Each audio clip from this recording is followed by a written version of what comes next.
30. We've got an exciting guest today. We've got Brad Underwood, University of Illinois basketball coach, coming off a wonderful season. The Illini, get a 1 seed in the NCAA tournament. Coach, you got to be pretty excited about, where you've brought this program in 4 years from where you started. And how do you feel about where you're at right now with this program? Oh, I'm elated. I think this is we've got it back to where it should be, in my opinion. And that's been the goal since day one. I've got a great staff. We've worked very, very hard at putting a culture in place, a roster in place that everybody could be proud of, and we knew could compete for championships. And when you've got such a rich history and tradition like Illinois has, I don't want to say it's easy. It's easier. And yet it was the goal that was always out there to start achieving what those great teams did, and keeping that in mind, from day one. That's what we've strived to do, and obviously getting to be a 1 seed. It didn't end the way we wanted it to, but the Big Ten championship, 16 games. We've won the most games in the Big Ten in the last 2 years. I'm really proud of that because it's been the best league in the country the last 2 years. So that speaks volumes, and really excited for our guys in our program. You mentioned the end of the season, maybe not going the way you wanted. You lose to Loyola in the second round, but it doesn't overshadow what was a great season. But I know, and I know you're competitive. I'm a coach. I'm competitive as can be. How hard was that? I mean, how long did it take you? You're probably still not over it, but how long did it take you to kind of just get over that? Yeah, I'm not. I haven't watched the game yet. I didn't watch any basketball until the championship game. And I know Scott Drew's a great friend, and we grew up in the business together, and obviously having played Baylor, I said at that time, I thought they were the best defensive team, the most connected of any team I've seen in a long time. Yeah, it's hard to wrap my arms around. I haven't wrapped my arms around it yet. We played so well and with such an unbelievable edge. I had a guy from the league office tell me today they thought it was the most competitive Big Ten tournament ever. He called it the best championship game he's ever seen. And yet we just emotionally just kind of didn't get it right and head into the tournament. And to be honest, we didn't play very well in the first 10 minutes against Drexel. It took us a little while to get going, and we just, not to take anything away from Loyola, they were great. But emotionally, we just didn't have enough juice, and I'm still trying to figure that piece out. Yeah, that's when you come in these things, there's such a fine line that it can be just that one little thing. We've seen it over and over. I would say one thing I looked at, the one thing that made me feel a little bit better was after I watched Baylor play in the last 2 games. I don't think it mattered who was on the other sideline, the way those guys were playing those last 2 games. So maybe it would have been tough to win it all, going down the stretch. I mean, you watched that championship game, they were just fantastic. Well, they were old. That was an old team, Brad. That was a veteran team, a team that had great connectivity. Defensively, they had 3 pit bulls on the perimeter, and they were just connected. And then when you throw in, they have a uniqueness about them that a lot of people don't talk about. All 3 of those guards, and really 4 Flagler. I mean, we know Flagler is the one that hurt us. All 4 of those guards have a unique ability to shoot behind a ball screen. And very few teams have that. Those guys are pros. Those are NBA teams that have those guys. And they had not 1, but 4 of them. And they capitalized on every switch, every mistake that Gonzaga made, and it's what made them elite offensively. You probably played, when we went into the tournament, we thought the Big Ten was, probably one of the best conferences. And I think it was the elite, one of the best conferences of all time. But they didn't have the tournament success maybe that we expected. Do you think that was because it was the grind of just beating the crap out of each other for 2 months? Did it just wear everybody down a little bit heading into the tourney? Yes, wholeheartedly. I don't doubt that for 1 second. You had 13 of the 14 teams in the top 63 of the net. And, there's no doubt, and not to diminish other leagues. Other leagues are very, very good and very competitive, and yet, I don't. There's going to be a lot of studies done. I think you start looking at the success the Pac-12 had, Brad. They didn't do anything in the spring, nothing in the summer, and most of them didn't get started until October because of COVID restrictions within their counties or their state. You look at Baylor and Gonzaga, both of them had long layoffs with COVID.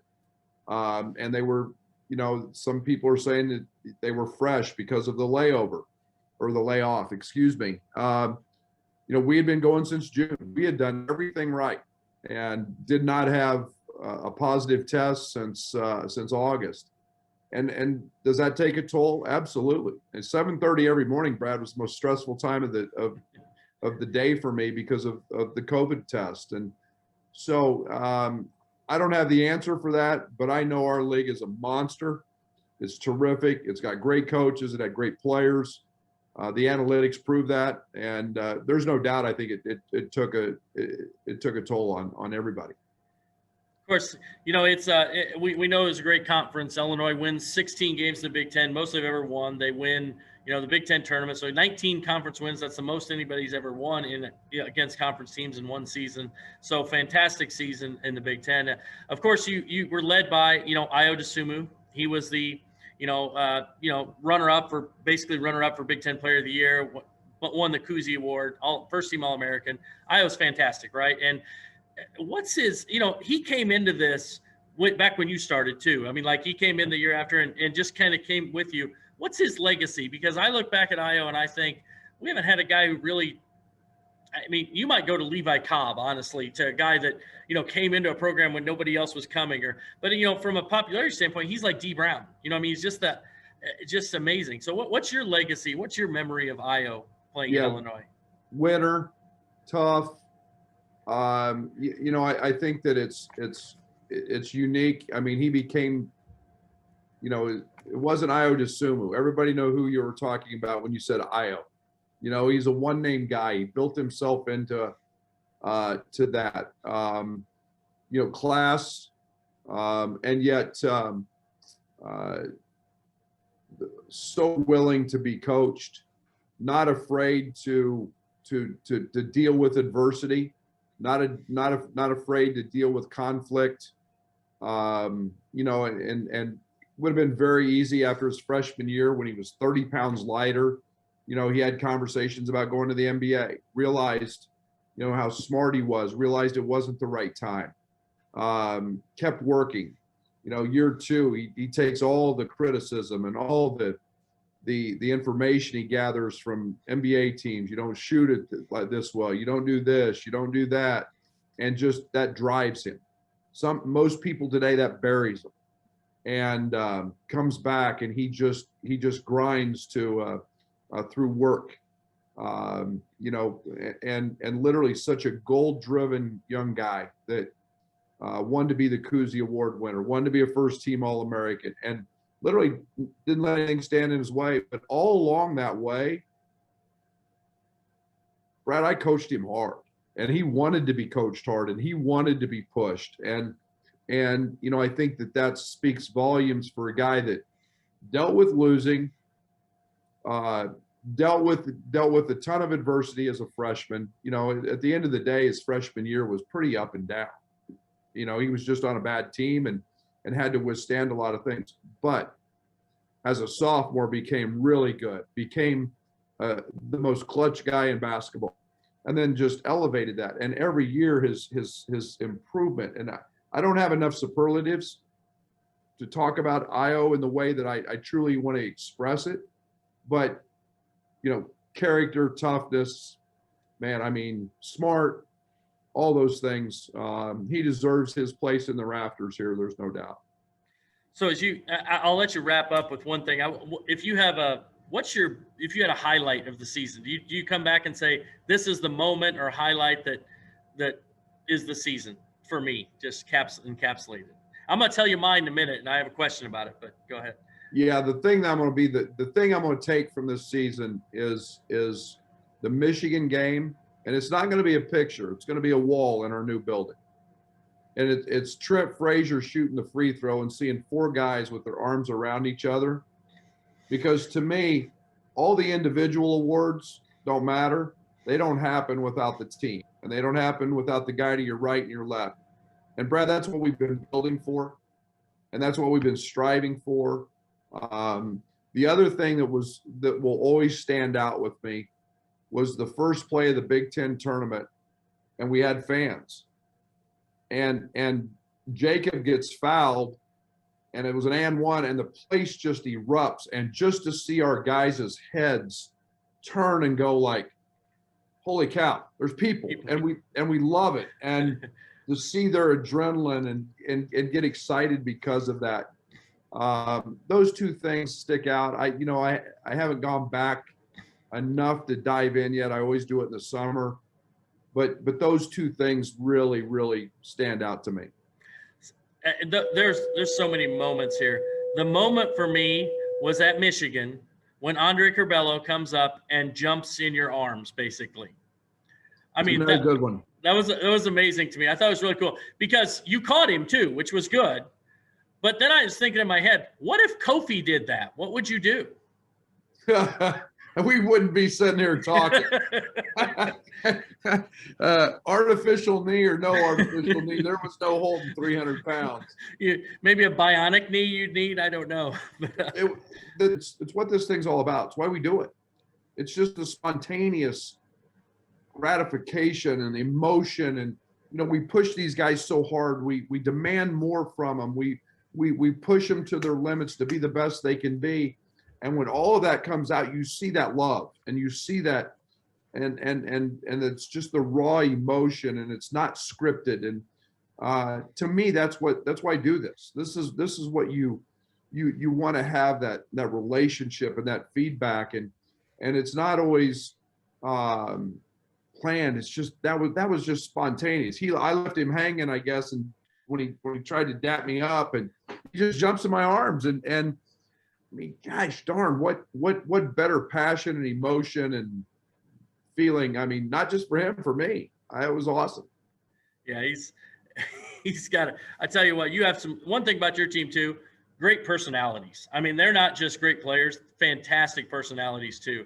And even guys that some people think are really quiet are actually rather funny. DeMonte Williams is hilarious. I mean, just one of the funniest guys around. So he is very true. We've got a lot of charisma and a lot of moxie. That's it's what made it fun. It's what this group was so fun to be about every day. There was no Debbie Downers. There was guys who were always up and had a smile and joking, and that's what the public doesn't get to see, is that fun side. So you got to coach Tyler here again for a few more times, and he might come. Who knows? He could actually do another year if he wants. And so I don't know if he's decided or what he's decided to do. But when I coach my kids. I've coached my kids the high school level, and for my biggest flaw, maybe as a coach, I probably have lots of them, but maybe my biggest one is I'm so hard on my own kids. I've always been so hard on them. How do you guys go fight through that, as father, son, and player coach? Yeah, and I think we've always handled that really well. And I say this, Brad. I mean, there's no greater feeling as a coach than coach your son. And I miss so much of his upbringing, because I was never his coach. I never did youth sports. I was the unreliable dad because I was gone all the time. And yeah, man, it's really cool to walk out every day. I dap him up, what's up, and then it's get on his ass, drive him, push him. And yet there was a tremendous amount of responsibility. Tyler headed up our scout team, and he took so much pride in making sure that the guys he was with knew everything, and they were out there an hour early with coaches going through opponent stuff. And Tyler's a good player. Was he a high major player? Probably not. But at the lower levels, Tyler would have been a good player because he could really shoot. He could elite passer, and yet when he screwed up, he felt the wrath of Coach Underwood. And, we had the agreement a long time ago that what happened in practice stayed in practice. And, let's not forget that, I'm married to your mom. So, I don't need that in my life either. So it was awesome, Brad. I mean, it was one of the great, it'll be one of the great pleasures of my coaching life is being able to coach Tyler. Yeah, I got on my daughter a little bit for not paying attention yesterday at practice, and she goes home and my wife says, do I need to call the principal and take care of that? So it's you definitely don't want an unhappy mama, right? No, Mama bears are not good. No question. No doubt about that. Yeah, so as we kind of, as you move forward, probably the craziest, this for me, covering recruiting and things like this is the craziest offseason I've ever seen. We've got 1,300 plus kids in the transfer portal. You've got kids who are decommitting, recommitting. I mean, you're trying to recruit 21 kids, 22 kids, 23 kids. It's insanity right now. I mean, is your head just spinning right now? Yes. Because, I go back and 34 years now of being at the college level. And, I go back to remembering the days when, you signed 2 or 3 kids in the fall and you were done. And you knew what your team was. And we go back and there was all the years of making sure we had retention and graduates and kids graduating. And, we spent so many years on all those, trying to improve all those numbers. And now just in one fell swoop, they're all gone. All that has gone to waste. And it is very different. And, I think every recruiting concept that we know, you have to throw it out. And it doesn't work anymore. And, you've got 1,300 roughly, you've got 717 of them are upperclassmen. So graduation stuff becomes more challenging. Finding pieces that fit. So the one-time transfer situation is unique into itself. You recruit freshmen knowing that they can transfer. Do you recruit transfers knowing that they can't transfer after that without sitting out? So it just becomes a full menu. And I think, that's the way I'm approaching it right now. It's a full menu. You've got to look at everything. And yet I know that in the Big Ten, it's really hard to win young. And yet you got to try to figure out how you stay old. And my philosophy, Brad, since we've been here, is take high school kids and grow them and get them better.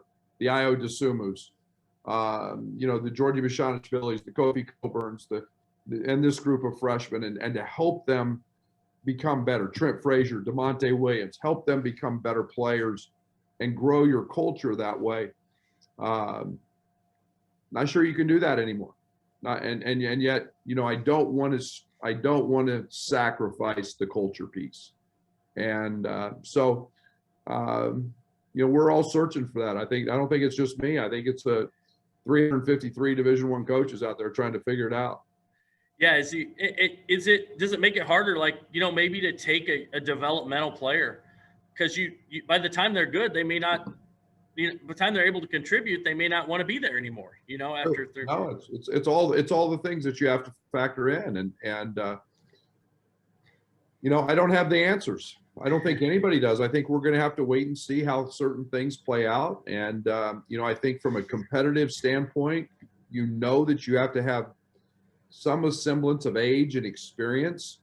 I think it becomes in some ways easier to take a transfer. Your analytics, you're getting a guy who's been in 100 college practices. He's got real-time game film, in real games. So you've got that piece, whereas a high school kid, you see him in an AAU game without a lot of scouting or whatever it may be. And that's different.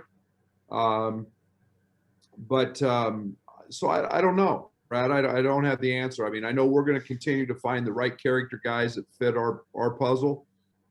And, every option's open. You've got, you kind of look at, and I know you signed one player in the fall. Luke Goody, right? And so we can't talk about any commitments you have here, but you signed one player in the fall. But as you look forward, it seems like, just from my perspective, you're trying to be a little bit more, add a little more length, maybe a little more athleticism to the team this year. Yeah. Is that accurate? Yeah, I think one of the things that we've tried to look at is, and obviously we had a great idea coming in, Brad, that Ayo, this would be his last campaign, that he wasn't, we had done everything we could do for Ayo, and he was going to go. And yet Ayo's a 6'5" perimeter guy. We were going to have to replace that with some size, and we needed to. And then, DeMonte being a senior, even though DeMonte's not real tall, he's got great length. So you're looking at two pieces that we knew we were going to have to replace. We needed size, we needed length, continued athleticism, and then the other piece to that was shooting. And the game is becoming so skilled and so much about being able to shoot the basketball that it's always been a priority. But we had to find some size who could shoot it. And we continue to look for those guys, and obviously it's something that we addressed with Luke, and we'll continue with the guys that we're recruiting now. Is it, of course, I guess right now, you never know. You have no idea really what your roster is going to look like in the fall. I mean, you're sitting here like, you got a few guys, but I mean, the big question guy is probably Kofi Coburn. Like, what is, because there's nobody like him in college basketball. I mean, he's unique. So your whole system changes if Kofi's here, I think, and then it's different if he's not. You know what I mean? So how do you go into this, planning around, Kofi? Yeah, I think I've always done it from worst case scenario. I approached it that way last year. Let's assume that he's gone, and yet we know what we have if he's back, and for him it's it is, he's there's not a doubt in my mind, if Kofi does come back, he'll be the player of the year in college basketball. He'll receive every national honor preseason that you could. He is very, very different, and it could be dominant as he continues in his journey to just keep growing, but there's no guarantee of that. And so, you kind of plan for the worst. You have to recruit for the worst. I think I learned a lot last year, really going into August, not knowing if Ayo and Kofi were coming back and what our team would look like. So, we'll approach it from that way. And as we finally got some definitive dates from the NBA, what we look at and how we go about it. But you've kind of got to approach this thing from the worst case scenario standpoint. Is it kind of, and this is we talked about the differences here. It's really hard to look like, I've had, we get subscribers say, ask him this question, ask him this question. I'm like, where do you want the program to be as you go forward in 5 years? And I'm thinking in my head, we don't even know where we're going to be in a month or 2 months here. It's really difficult to make those plans. Is that where the culture just comes in? We got to build this culture, and it's got to be that way. And then the guys will figure out as we go forward. Yeah. We're never going to sacrifice, and I say this all the time, character over characters. And I think you win with character. And not everybody fits us. And that's no matter what you say or whoever says it or thinks, if they don't fit us from a character standpoint, we're not going to recruit them. And so we're not going to jeopardize that in any way, Brad. I think that's the one thing that we know we have to have. We've got to dig into it. We've got an elite academic institution that is top 15 public institution in America, and it's got a certain identity, and we need that identity to be valued in the process that we take and the approach we take. So we look at that, and you're right. We don't know what it looks like in a month. We don't know what it looks like in a week, but the one thing we are gonna judge is guys that fit us and fit what we're gonna hold as a high esteem for our program. So as you kind of, Kofi's obviously very unique. I mean, he's a player who changes a game, both ends of the floor. And Yep. you maybe have to defend differently when he's out there. Your offense needs to play differently when he's out there because he's such a massive humanity.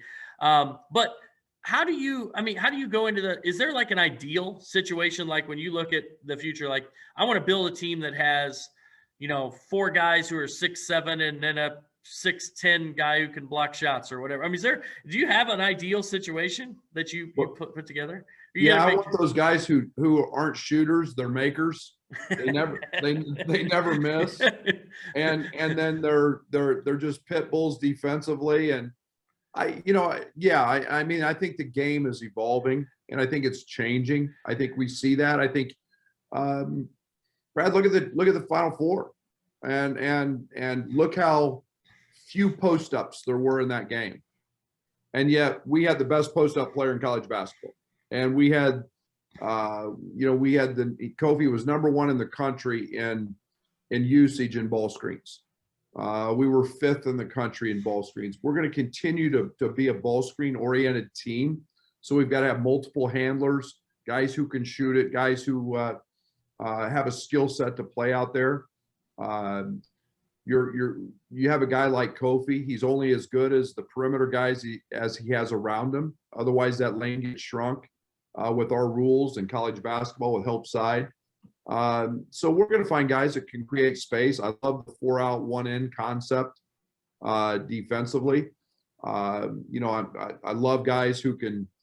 I think Coleman Hawkins in the future becomes a guy that's just an elite pick and pop guy, a guy who can play in short roles.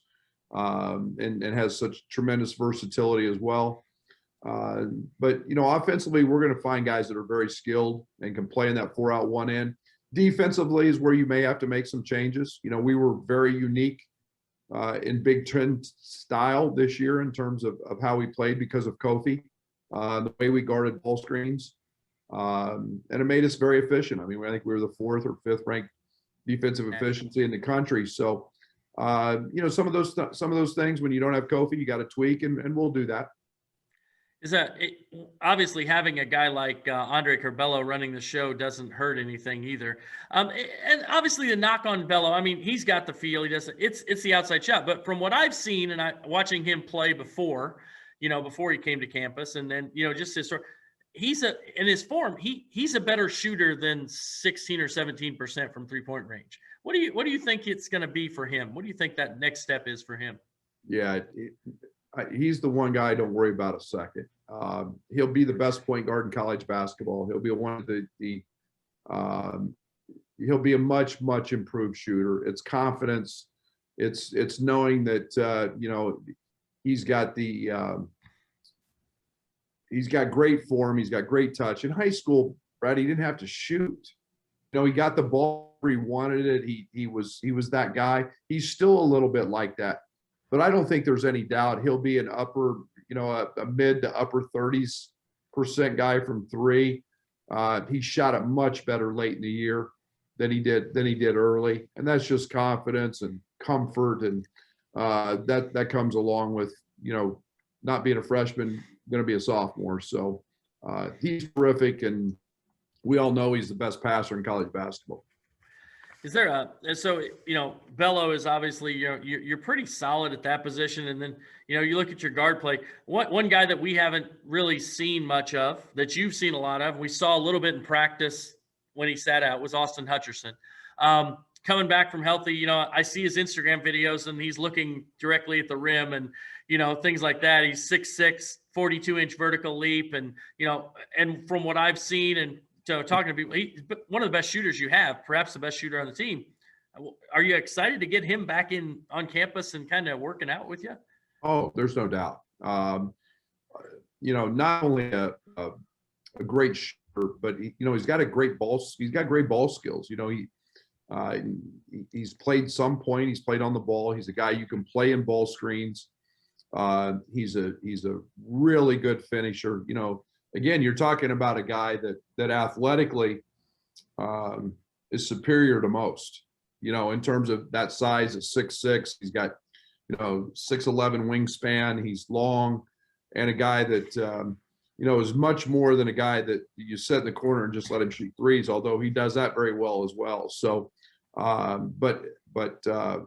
think where he can be unbelievable, Brad, is a two-way player on the defensive side. He's a guy that matched up a lot when he was on the scout team sitting out against Ayo, and he's a really, really good defender. So we need him healthy. I think that was the important thing. He had a serious back injury.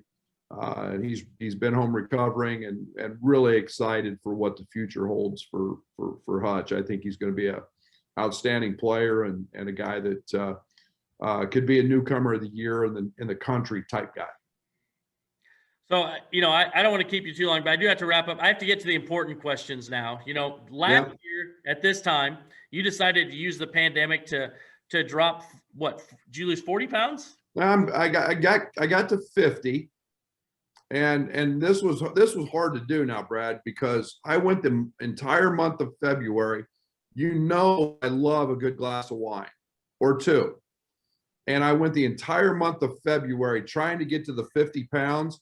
So I didn't have a glass of wine. And that was hard.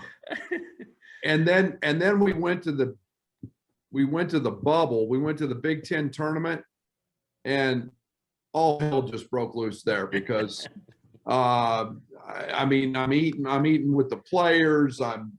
We're stuck inside. I can't walk like I normally do. And so I gained 6 back, but I'm on that mission to get back. But my red wine is back. That's the important thing. You got to have that as you go. So so I see you got your cup there. Is that you got Starbucks in there, or is that I don't today. Today I've got an iced tea. I do my coffees in the morning. Now I'm on the iced teas. Actually, the Arnold Palmers, to be truthful. There you go. That's good. But yeah,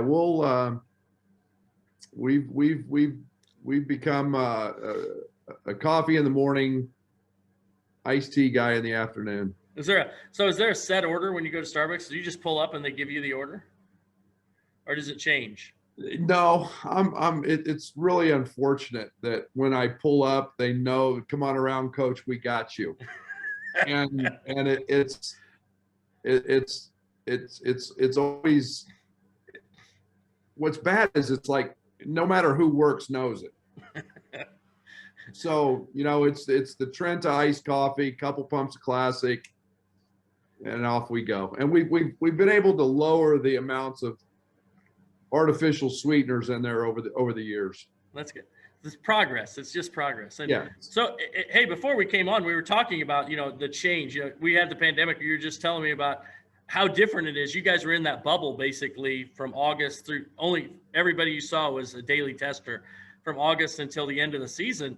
And, now you get to actually go out to a grocery store now. So how cool is that? When are you going to get out on the golf course too, by the way? That's coming. That's coming. We get a little sunshine. It could be this weekend. We got a little Masters going on. We got a little feel of golf, getting excited about that. But no, I missed, Brad. I'm telling you, the hardest thing for me, I love walking out of State Farm Center, the tunnel, and hearing the crowd and seeing the Orange Crush. And I'm so sad that our fans and everybody didn't get to enjoy this team and be around them.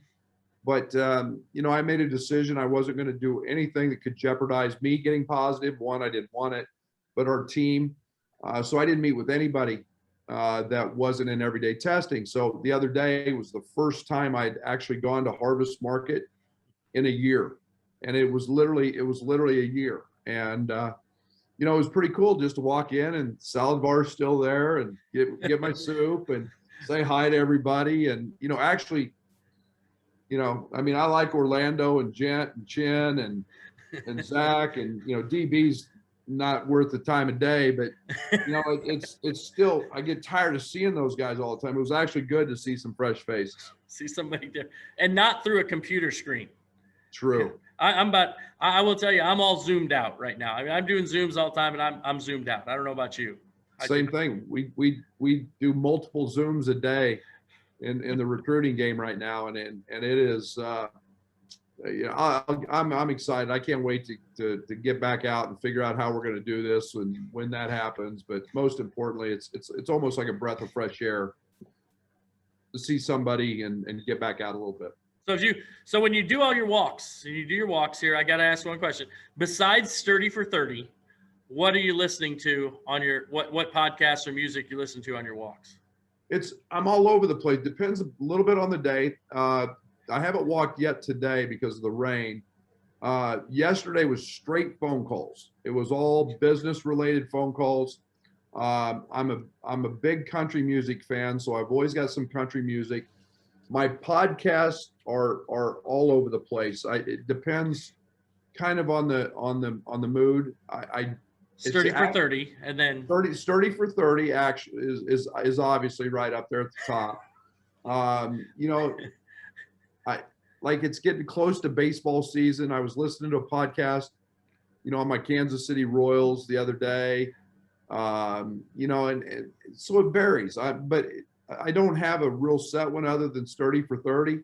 And DB will send me one every now and then I'll listen to. So I'm kind of a hodgepodge of the if you've got good podcasts that you think are something I would be interested in, just go ahead and send them to me. But there's always something going on in the headphones when I walk. keeps you occupied, right? So, all right. Well, hey, thanks, Coach. I appreciate you coming on with me today. We're really excited about the way the program's gone in the last 4 years. I know, and I know you are, and we're excited to see this crazy time period and get to July 9th and see what the roster looks like as we get ready to go. You and me both. You and me. I can't wait to see what it looks like in July. But no, I appreciate it. Thanks for having me, Brad, and look forward to seeing you in person soon. Yeah, hope so. Thanks, Coach. Sturdy for 30. Thanks, Coach Underwood, for coming on. Really appreciate it.